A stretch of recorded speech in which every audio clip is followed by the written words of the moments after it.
Hello, in this video I'm going to pick some homework problem and go over it for our homework 3.3. This homework is a lot because I want you to practice on the antiderivative. Usually we are more familiar on one way and then it's harder for the reverse way. So number one, find the integral from x third minus 14x plus 5 dx. So this one is not hard. So x to the third, we want to find the antiderivative. So that means we want x plus the exponential plus 1, and then have the fraction 1 over 3 plus 1. And then add 14 times x has 1 power, and then we need to plus 1. That gives you a 2, so that means you need to times 1/2. And then add 5x. One thing that is really easy to forget is add the constant. Now, clean up these a little bit. I have a 1/4 s to the 4th plus 7x squared plus 5x plus c. So that's the solution for number 1. Number 2, I'm going to skip number 3. Number 3 is the integral from 13.3 at dy equals what? So be careful. Now we usually have to practice with dx, the derivative at x, but right now it's dy. So that means your variable should be a y instead of x. And then don't forget about the constant. Number 4, integral pi squared at dw. So remember that pi is a constant. It's equals to 3.14. Our variable is w.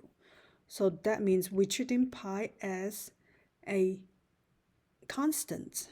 We're not going to enter derivative pi, and then plus c.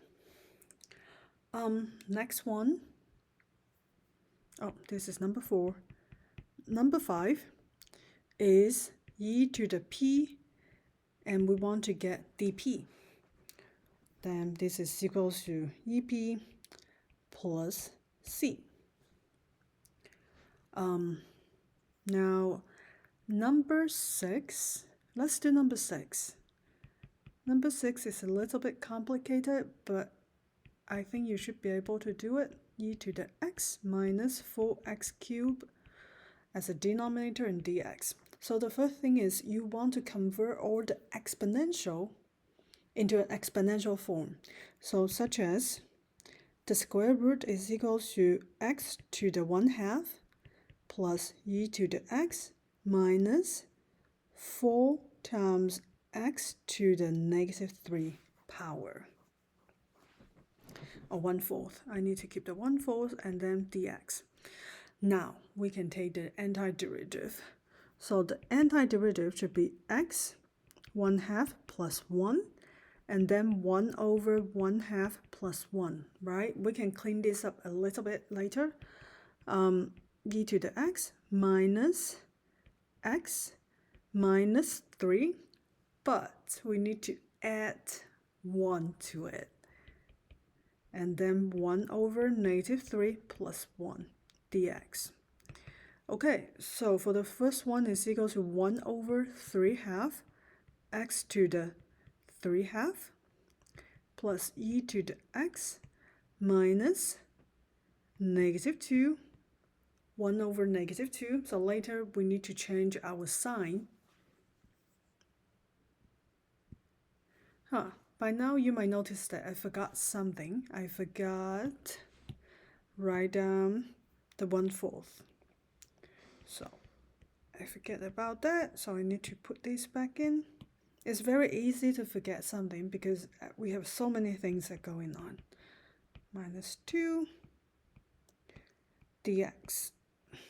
Now let's clean this up a little bit, so make it look like nicer. So when you see 1 over a denominator look like that, we can just flip it. So this is equal to 2/3 s to the 3/2 power add e to the x, and this is -4 times -1/2. This gives me a 1/8 s to the -2 power, and then we don't have the dx anymore because that's done with our antiderivative. But very important things is don't forget about adding the constants. All right. Number 7, I think it's not hard. Let's do number 8. We have some 1/x squared, including for number 6. So I think you can do it. Let's do number 9. Number 9. So I have the integral from x minus 2 to x plus 2 dx. So the first thing that you want to do is to simplify the function by FOIL them, or distribution. So when I FOIL it, I have x squared plus 2x minus 2x plus 4 dx, and then simplify it, I have x squared minus 4, not plus 4 dx. Okay, and now we just need to find the antiderivative of this function, which is equals to 1/3 x cubed minus 4x. That's number 9. Number 10, you will use a similar way to do it. You can just simplify first, turn everything into the exponential form. Now let's do number 11. Number 11 is, you know, it's a definite integral. That means we will try to find the area given is bounded by x equals to 2 to x equals to 5. 3x squared dx. Oh, I forgot something in the previous one. Whenever that is not defined, we need to add the constants. Now, this one is defined, so that means we don't need to add constant because we know the exact number of the function. For number 11, by now we should be very familiar with how to do it. Should equals to 3 times 1/3 x cubed from 2 to 5. So I have x cubed from 2 to 5. So that is equals to 5 to the cubic power minus 2 to the cubic power, which is 125 minus 8. This is equal to 117. Number 12 is similar as long as we can find the antiderivative. Number 13 also similar because we already did some practice. Let's do number 14. Number 14 is the integral from 1 to e 1/x dx. Now we need to, first step is we need to find the antiderivative of 1/x. This is have its formula. We can just simply just do, okay, I turn this into an integral equals to -1 and do plus it gives you a 0. No. The antiderivative of 1/x is equal to the natural log of x absolute value from 1 to e.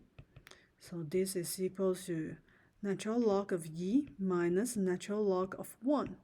So natural log of e actually is equal to 1. Every log, when the top is equal to 1, that gives you equals to 0. So the final answer is equal to 1 for number 14.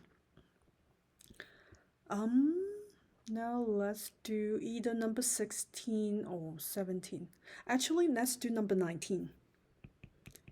So number 19, we have from 1 to 4, 1 plus x over 2 dx.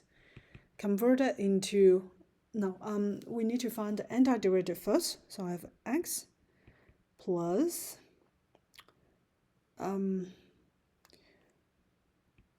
1/2 times 1/2 x, and then from 1 to 4. Simplify it, x squared. So I have x equals to 1/4 x squared. Now, from 1 to 4. Again, when you're trying to subtract in a function, I want you to put a parentheses. The first part is going to be 4 plus 1/4 times 4 squared minus the second function, which is 1 plus 1/4 times 1 squared. This is equals to, cross cancel gives me an 8 minus 1 plus 1/4, which is equivalent to minus, no. Oh, I can just do this actually. I can just do minus 1 and then minus 1/4. So that gives me 7 minus 1/4, which is 6 and 3/4. Now, next one, number 20 is similar. You just need to FOIL that. Number 21 is easy too. So that's it. That's for the solution for this antiderivative. So this part is not easy. I mean, it's not hard, but we just need to practice. So that's why you need to do all of the homework problem. Okay, see you next time.